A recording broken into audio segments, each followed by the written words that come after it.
Ms. Chester, Mr. Cho, Ms. McLaughlin, Here. Ms. Utman, Mr. Warmbrun, Here. Mr. Weisskopf, Mr. Welch.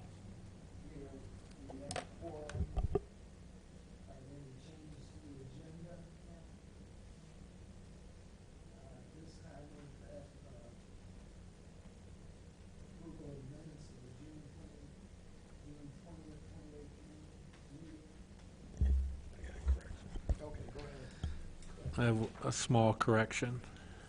Do you see that on the bottom of page 2, 3 up where it says Mr. Marks? It says the city council, should be the zoning board. I believe it says staff's recommendation to the city council. So maybe it's just the wording. I guess the recommendation is for you to make a recommendation to city council. So we'll fix that. Okay, I thought he just explained it to us, but, okay, that's it. Any other changes, additions? Motion to have those approved. All in favor, say aye. All right, Any opposed by the same. The minutes are approved. Are there any written communications? All right, and at this time, I'd ask anybody who believes they may want to testify in front of the board to stand and raise their hand, please. This does not obligate you to testify, but if you want to testify, you must be sworn.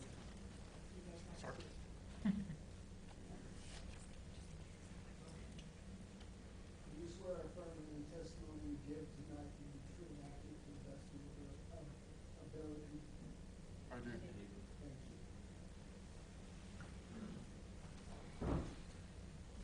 This time, there are no continued public hearings or call the new items for the hearing. First, we call ZBA 2018-C- should I call these in order they're listed on the 05 first, or 04, 05 first? 05. Yes, please. A request for a conditional use permit by Tapman Family LLC, represented by Clarence Tapman, to allow construction and operation of an assisted living facility at 1606 Colorado Avenue in the B3 General Business Zoning District. Yes, that's. Yes. Good evening. As was stated, Tapman Family LLC, represented by Paul Tapman, is requesting a conditional use permit to allow construction and operation of an assisted living facility here that will provide permanent supportive housing on their lot. The prospective owner, the Housing Authority of Champaign County, plans to construct a facility which provides residences and care for seniors and others needing assistance with daily living activities. Section 6A of the Urbana zoning ordinance permits an assisted living facility in the B3 district with a conditional use permit. The Zoning Board of Appeals must review the CUP application and may vote to approve with conditions, or deny the application. The subject property is currently undeveloped and has been so since at least 1970, and is located on the north side of Colorado Avenue between Philo Road and Prairie Winds Drive. It's a 2.84 acre parcel with a stormwater ditch along the east side of the parcel, and currently a swale on the north end that does receive stormwater runoff. Here you'll see some pictures of the property. This is a view of the south side from Colorado Avenue, and the west side of the property has commercial businesses on it. I believe it's a Rainbow Restoration here, and Secure Self-Storage, and My Office Supplies, and some other commercial ventures here. It's the rear faces of the properties. And then along the east property line is Stone Ridge Square Apartments. These are a complex of two-story multifamily apartments. Zoning-wise, land to the east Stone Ridge Square Apartments is zoned R4 medium density multifamily residential. The subject property and land to the west is zoned B3 general business, and land to the north, the point, the point at U of I is zoned R5 medium high density multiple family residential. There's also some B3 undeveloped farmland to the south of Colorado Avenue. And to the southeast is Prairie Winds of Urbana, zoned R2 single-family residential. Further to the east is Loman Park, which is zoned conservation, recreation, education. As far as future land uses go, the subject property and land to the west and south are zoned community business, and land to the east, where Stone Ridge Gate Apartments is zoned for, not zoned, sorry, is designated for future multifamily land use. And Prairie Winds is designated for mixed residential use. Although the comprehensive plan does designate the subject property's future land use for community business, it also suggests that the city study potential for alternative land uses for redevelopment of the area. An assisted living facility may be a viable alternative land use that could successfully buffer the existing commercial and multifamily residential uses that currently face each other across a long vacant lot.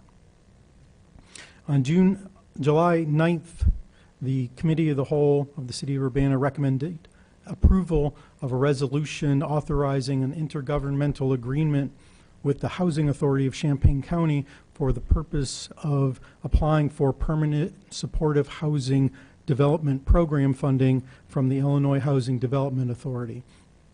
Just this past Monday, City Council approved that resolution and passed that. If awarded, the funding from IDA would be used to create up to 24 units of permanent supportive housing at this site. This program's goal is to increase housing options for households headed by persons with disabilities and households that are homeless or at risk of homelessness. To clarify, the City of Urbana applied to the program under the Persons with Disabilities Project category. The project category's definition of permanent supportive housing falls within the zoning ordinance's definition of assisted living facility, which is a facility that provides residences and care for seniors and others in need of assistance with some activities of daily living, but not in need of nursing care. The conditional use permit would allow for this assisted living facility in the B3 zoning district. Looking at the site plan, the proposed development is composed of 4 one-story buildings along a central access drive. Each building has 6 one-bedroom, one-bathroom dwelling units. Building B here at the east side also contains the community area, which will serve as common space for the residents. The dimensions of the property and the proposed structures meet the criteria of the zoning ordinance, as do the floor area and open space ratios. The proposed 40 required automobile spaces, the proposed 40 automobile spaces exceeds the 17 required parking spaces. 12 bicycle parking spaces will also be required. As you can see, we have 2 separate parking areas that break up the pavement of the parking lots. We have the stormwater retention detention at the north end of the property. The proposed structures does meet the 3 conditional use permit criteria. First, the proposed assisted living facility is conducive to the public convenience at this location due to the proximity of adequate transportation infrastructure, which facilitates easy access for residents, staff, and visitors. Colorado Avenue's 3 traffic lanes will easily accommodate the additional traffic, and sidewalks are already available for residents and visitors who would walk to and from the site. Bicycle lanes are available on Philo Road, and there's an off-street shared use path on the south side of Colorado Avenue. And also CUMTD has transit stops at the intersection of Philo Road and Colorado Avenue. Secondly, the proposed assisted living facility will be designed, located, and operated so as not to be unreasonably injurious or detrimental to the B3 zoning district or to the public welfare. The proposed complex of one-story structures would not negatively impact the view shed of the neighboring residents to the east as they live in taller buildings, and it will act as a buffer between those existing apartment buildings and the existing commercial building to the west. Parking is divided into multiple smaller lots and screened from view of the adjacent residential uses. Over 30 trees will be installed on the property as part of the landscape plan, and the proposed structures will be designed to all standards adopted by the Urbana Building Safety Division. In addition, if the proposed development is funded using IDA grant funds, it must also meet IDA architectural standards. IDA will also conduct construction and long-term compliance monitoring, and the Housing Authority will be responsible for the operation and maintenance of the proposed facility. Finally, the proposed assisted living facility's use will conform to the applicable regulations and preserve the character of this B3 zoning district. In addition to meeting zoning ordinance requirements for lot configuration and vehicle parking, it will need to meet buffer and landscape, yard, and bicycle parking requirements. The Zoning Board of Appeals shall determine whether the reasons set forth in the application and the evidence adduced during the public hearing justify the granting of the CUP, and whether the proposed use will be in harmony with the zoning ordinance and meet the 3 criteria for a conditional use permit. The board may also impose such additional conditions on the operation of the project use as are necessary for the public health, safety, and welfare. The findings are summarized in the staff report, but I would like to stress that the proposed use is consistent with the applicable regulations and standards of, and preserves the essential character of the B3 district in which it shall be located, as it will provide needed daily living assistance to seniors and others in an environment proximate to necessary goods and services, transportation, and open space. The Zoning Board of Appeals has the following options in this case: grant the conditional use as submitted, or deny the conditional use as submitted, or grant the conditional use along with any additional conditions and requirements as are necessary for the public health, safety, and welfare. A little additional information. Although the projects are not identical, the project is proposed to look similar to that at Prairie Manor in Mahomet, as well as also similar to Oakfield Place, which is another development in Henry, Illinois, that the Housing Authority operates. Staff recommends that the Zoning Board of Appeals approve the proposed conditional use in case ZBA 2018-C05. Should the Zoning Board of Appeals approve the proposed use, staff recommends that the use shall be subject to the following conditions. On the screen it says the proposed development generally, sorry, thank you. Oh, so I'll just read it to you, and it's in the, okay. The proposed development generally conforms with the site plan in Exhibit D, entitled Permanent Supportive Housing, 24 units at 1606 East Colorado, dated July 9th, 2018, submitted with this application. And the second condition is that the proposed development conforms with all applicable zoning and building safety codes in the city. That is the end of the staff report. Mr. John Daly is here from the Housing Authority of Champaign County, as well as Kelly Murkowski from the Grants Management Division, to answer questions about the proposed facility, as well as the project grant funding application. Thank you. Are there any questions for staff? Go ahead.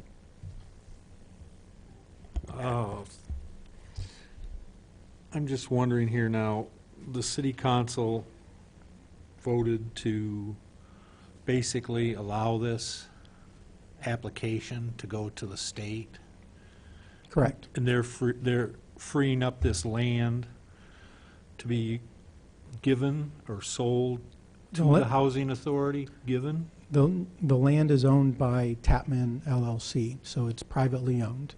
And the plan is that Tapman LLC would sell the land to the Housing Authority of Champaign County, and the authority would then construct and operate the facility. At that point, if that all happened, would the Housing Authority pay any property taxes or any kind of tax to the city of Urbana? That is outside my knowledge. I would let Mr. Daly answer that type of question. Okay. Do you know, is one person per unit, so it'll be a maximum of 24 people, or could a family of a child and a parent live in one of these? I believe these were designed for one-person residence, but I'd also let Mr. Daly as well as Ms. Markowski answer that. Okay, and then we'll try one more here about the parking. You have 40, looks like 40 parking spots. And Correct. we only have 4 handicap spots out of the 40. So if we're designing this for people with disabilities, That's Would it- actually higher than the required number of handicap spaces. I understand that, but wouldn't we, if we have this excess, probably want some more? That might be a valid condition to place on it, especially since there is additional parking being provided. It's basically every 2 spaces that aren't designed for handicapped persons would equal the size of a space for a person with a handicap. Thank you. Are there any other questions for staff? Yeah, go ahead. Just to confirm, so there were no incoming communications from the neighborhood and the Correct. surrounding areas? Yes. Was there like a little mini community meeting, or I'm just curious what you guys did to get the word out? No. Basically, because the first step is requesting the permit, conditional use permit. If that's not granted, there's no reason to hold a neighborhood meeting. However, the Housing Authority does have a whole public comment process that they do with their own projects, and that would most likely be part of that. And I'd let Mr. Daly give details on that. Cool, thanks. Sure. No other questions for staff? All right, thank you.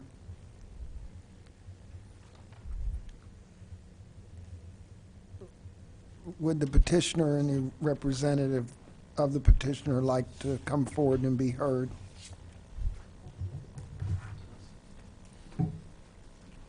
You have to sign in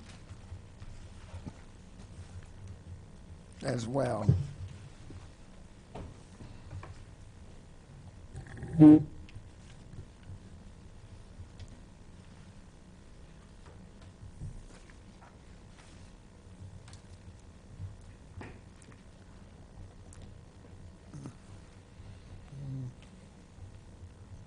You can proceed when you're ready. Good evening. My name's John Daly. I'm the Director of Capital Assets for the Housing Authority of Champaign County. Marcus gave a very thorough presentation, so I guess at this point, basically, I'm here to answer any questions that you might have. Are there questions for Mr. Daly? Go ahead. Occupancy, one person per unit? Or could a family live in one of the, could 2 people? A couple. Yes, let's say a Yes. couple, a mother and a child. If the mother is the one with the disability, the head of household has to be the person with the disability. Okay, and then, is there 24-hour supervision? How does that work? We're still working that out. Would not probably not be someone there 24 hours, a property manager.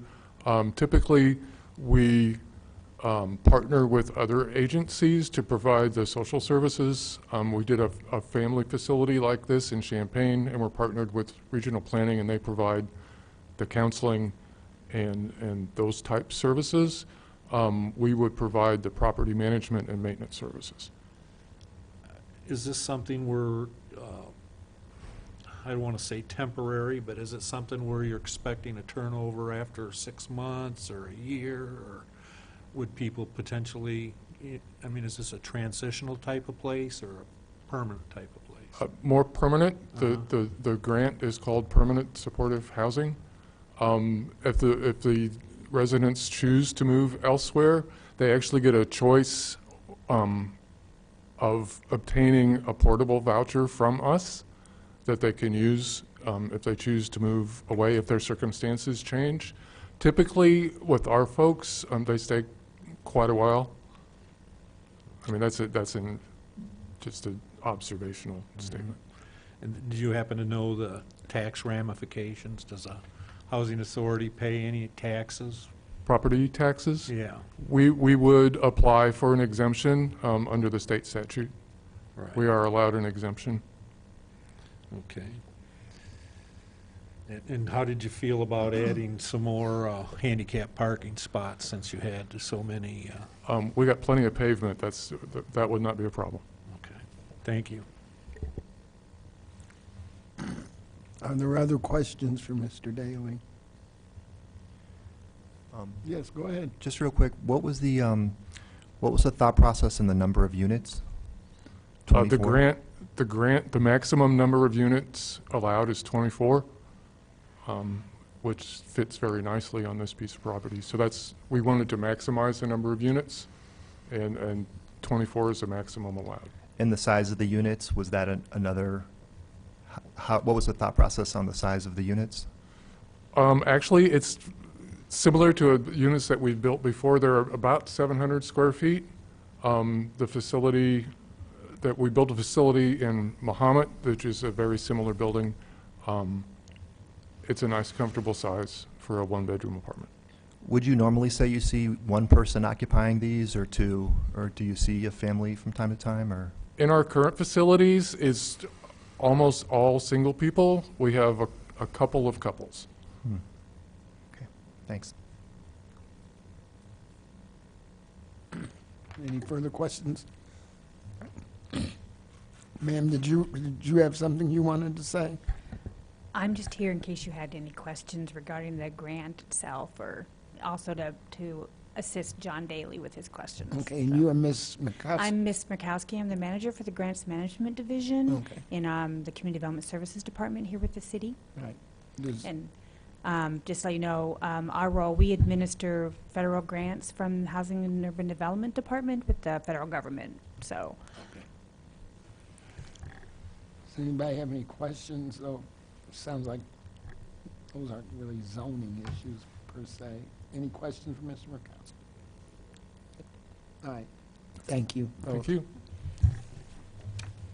Is there anybody else who wishes to be heard in favor of the petition? Is there anyone present who wishes to speak in opposition to this request? Hearing none, then, is there any further discussion regarding this matter amongst the board? Go ahead. If we grant this, does not go back to the city council ever again? No. No. It'd be just a question of whether they can get the grant from the state and work the rest of that out. Okay. Any other questions, comments? Then I suppose we're ready to call the question. I move that we grant the conditional use as submitted, case number ZBA 2018-C-05. It's now been moved. Is there a second to that motion? Oh, okay. I think that's a friendly amendment. Yeah, so why don't you suggest that? Maybe you should just go ahead and suggest the conditions. I rescind my motion. Okay. That motion's been withdrawn. Do we have a new motion? Now, with the conditions, go ahead. No, he just rescinded it, so you can go ahead and do it. That's great.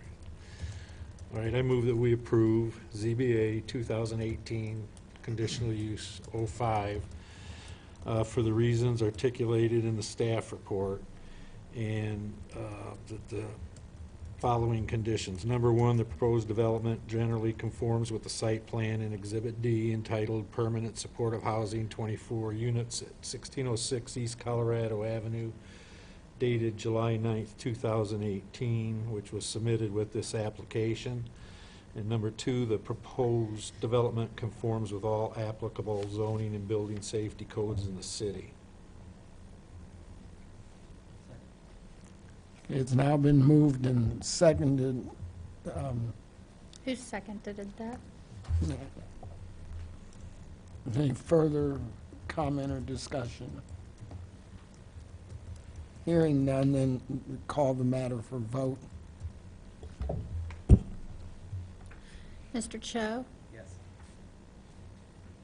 Ms. McLaughlin? Yes. Mr. Warmbrun? Yes.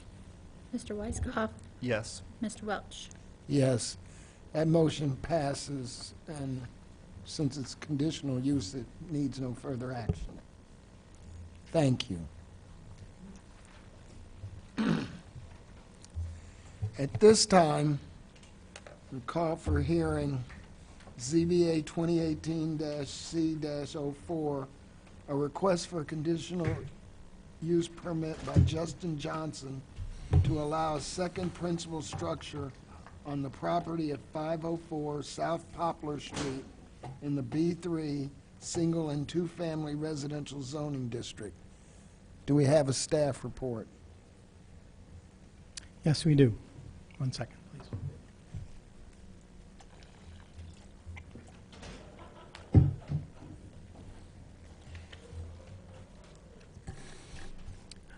Justin Johnson is requesting a conditional use permit to allow a second principal structure on his lot at 504 South Poplar Street.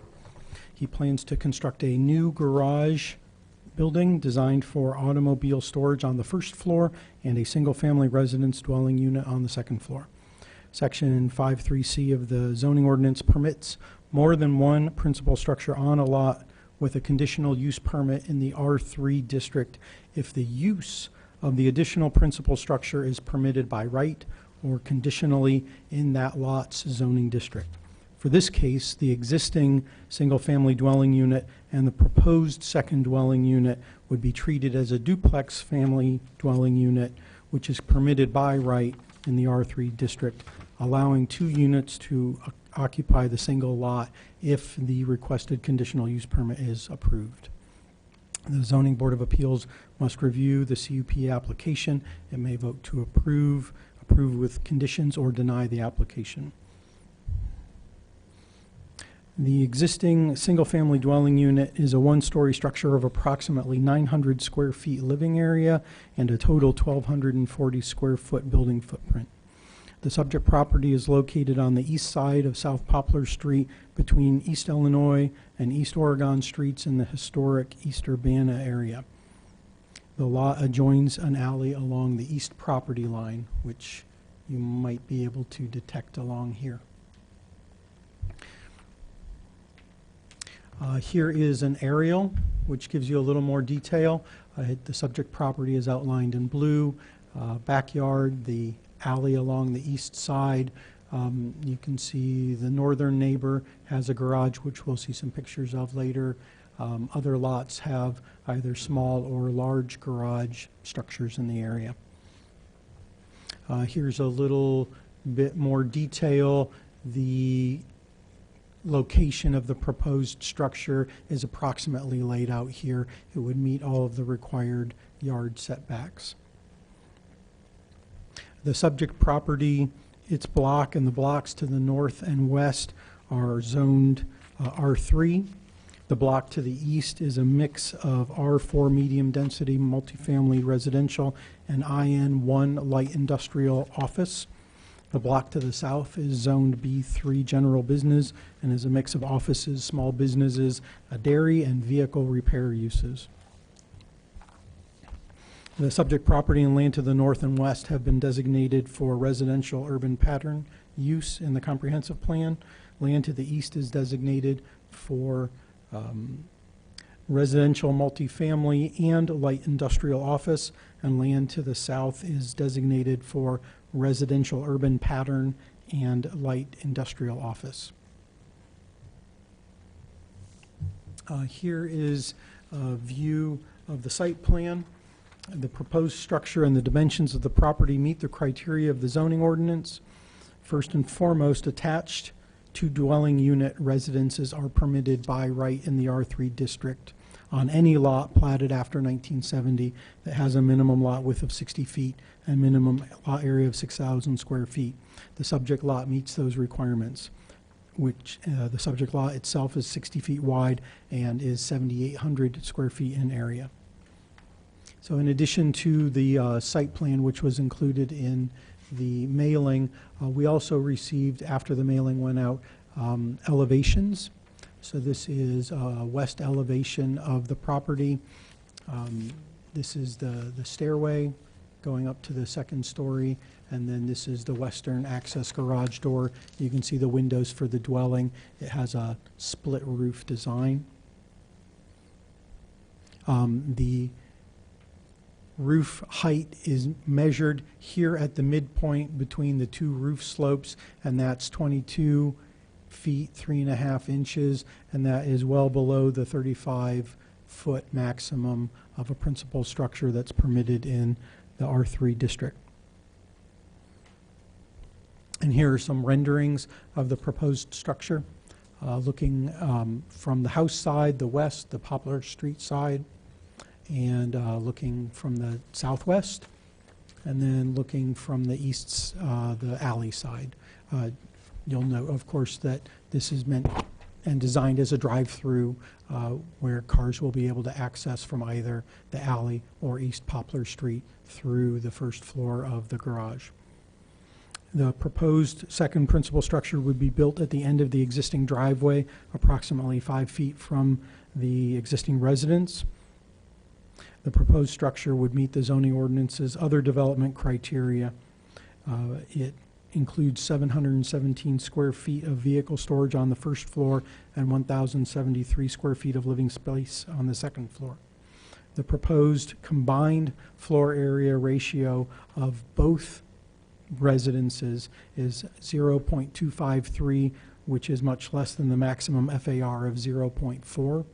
The proposed open space ratio of the lot with both structures on it is 2.45, much more than the minimum open space ratio of 0.4. The proposed structure's height of 22 feet 3.5 inches easily meets the 35-foot maximum height for a principal structure. The required off-street parking for 4 vehicles will be met by the existing driveway, which can hold 2 cars, and the proposed garage, which is designed to hold 2 cars. There would be room for an additional car east of the new structure in the approximately 15 feet of access drive between the structure and the alley. The proposed structure does meet the 3 conditional use permit criteria. The proposed second principal structure's use is conducive to the public convenience in this location because its usage is similar in scope and intensity to existing single-family dwellings in the immediate neighborhood. So its impact to infrastructure or traffic patterns or loads as a detached 2-family dwelling unit complex would be no greater than that of an attached 2-family dwelling unit, which is already permitted by right in the R3 district. Secondly, the proposed second principal structure will be designed, located, and operated so as not to be unreasonably injurious or detrimental to the R3 zoning district or to the public welfare, because the dual vehicle access door construction of the proposed structure will allow access from both South Poplar and the adjacent alley, reducing the necessity of a vehicle backing into the Poplar Street roadway. The proposed structure itself will be designed to all standards adopted by the Urbana Building Safety Division, as well as the requirements of the Urbana zoning ordinance. Finally, the proposed second principal structure's use conforms to the applicable regulations and preserves the character of the R3 zoning district. This structure, when combined with the existing structure, functionally creates a duplex with a detached garage 2 families may reside on the lot with a detached structure for their vehicles. The structure will be set back from the street over 70 feet, reducing the impact of its 2-story height to the view shed of passersby. The storage of automobiles on the first floor and the residential activities on the second floor are the predominant uses that exist already throughout the neighborhood. The proposal would conform to the general purpose and intent of the R3 district, which is intended to provide areas for low-density residential development, including single-family attached and detached dwellings and 2-family dwellings. So I've got some photos of the area. This is the subject property looking down the existing driveway. There's currently a covered-over camper in the back at the end of the driveway. You can see the neighbor's garage further past that. This is the back of the lot as seen from the alley.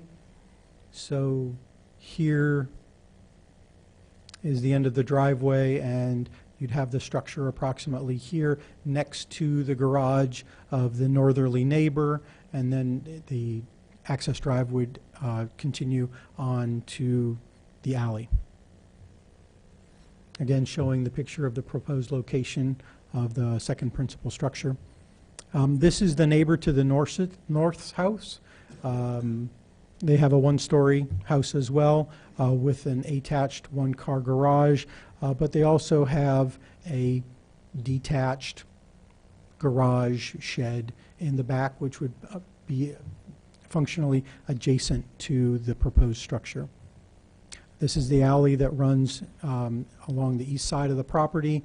This is the northerly neighbor's fence, and you can see the camper here, so roughly the access point into the subject property would be here at the end of that chain link fence.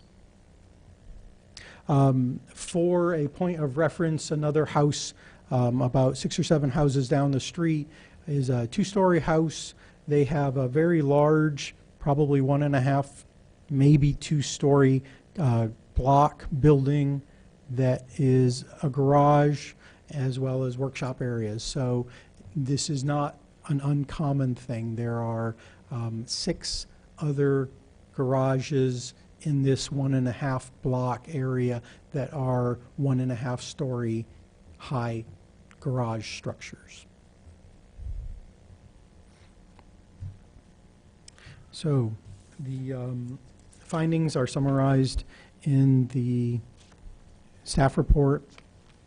The Zoning Board of Appeals shall determine whether the reasons set forth in the application and the evidence adduced during the public hearing justify the granting of the CUP, and whether the proposed use will be in harmony with the zoning ordinance and meet the 3 criteria of a conditional use permit. The board may also impose such additional conditions on the operation of the proposed use as are necessary for the public's health, safety, and welfare. Although the findings are summarized in the staff report, I would like to stress that the proposed use is consistent with the applicable regulations and standards of and preserves the essential character of the R3 district in which it shall be located, as its combined usage with the existing structure functionally creates a duplex with a detached garage, which is a use that is currently permitted by right in the R3 district. The Zoning Board of Appeals has the following options in this case: to grant the conditional use as submitted, deny the conditional use as submitted, or grant the conditional use along with any additional conditions and requirements as are necessary for the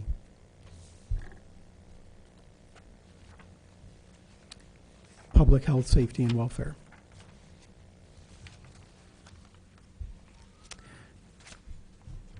Staff recommends that the Zoning Board of Appeal approve the proposed conditional use. And if the Zoning Board of Appeals approve the proposed use, staff recommends that the use shall be subject to the following conditions. The new structure generally conforms with the site plan in Exhibit D entitled 504 South Poplar Street, new detached garage dated May 29th, 2018, submitted with this application. And secondly, that the new structure conforms with all applicable zoning and building safety codes in the city. And that is the end of the staff report. Any questions for staff? Thank you. Mr. Johnson is here if you have any questions for the applicant. The applicant, what's that? No, I asked them and they didn't have any. Is the applicant or any representative of the applicant here and wishing to be heard? No? There's a question for the architect. Come forward, please.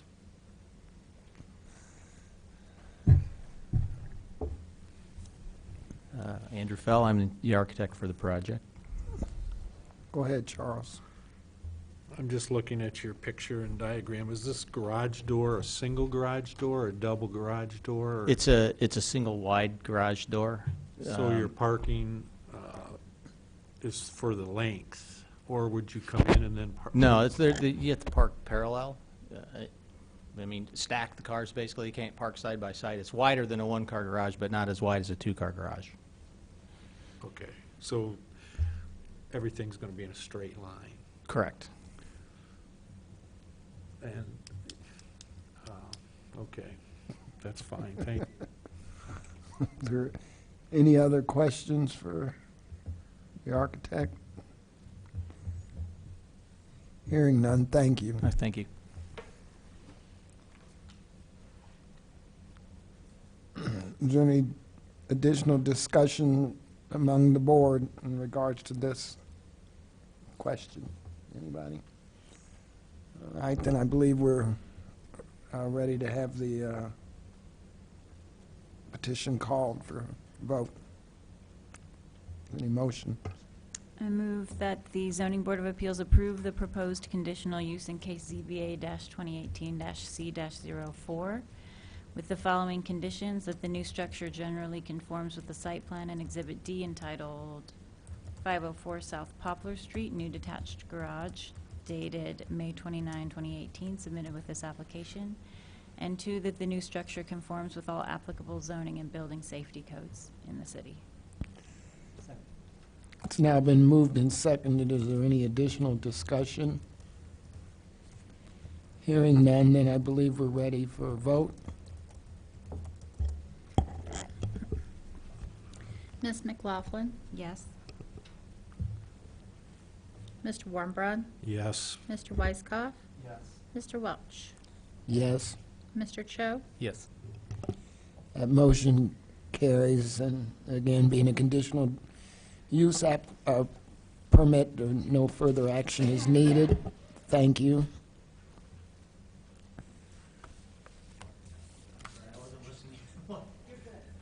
Yeah, it's approved. Thank you.